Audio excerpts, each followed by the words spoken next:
India, a country of diverse culture, different ethnic origins, language, customs, and traditions.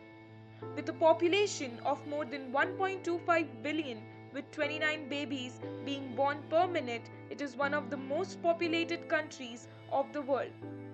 But sadly, there is a few percentage of population who are shunned by the society.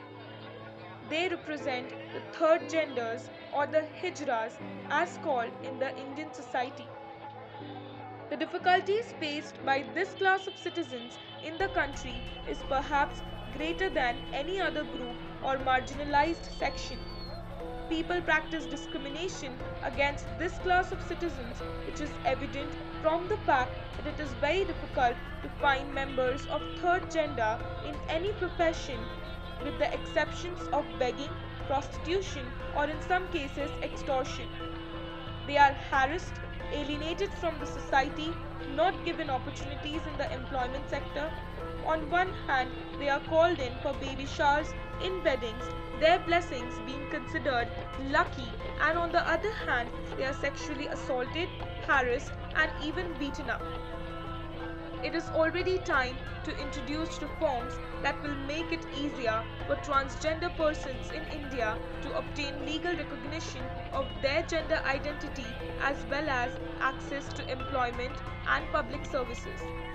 One such transgender is Kiran, who left her education because of the discrimination she faced in school. Voice में नहीं देना, मुझे लड़के बहुत तंग करते थे। लड़के तंग करते थे, छेड़ा खानी ऐसे ऐसे उल्टी सीधी बातें करते थे।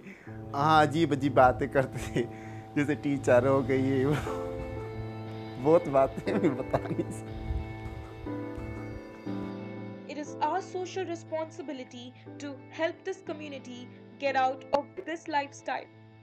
Ranjita Sinha is one such transgender activist based in Kolkata.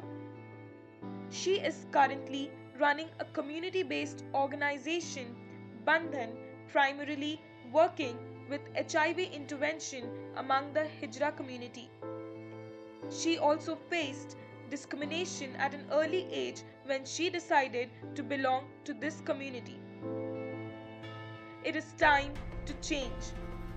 It is time to give them the respect that they deserve, to give them the rights that they deserve.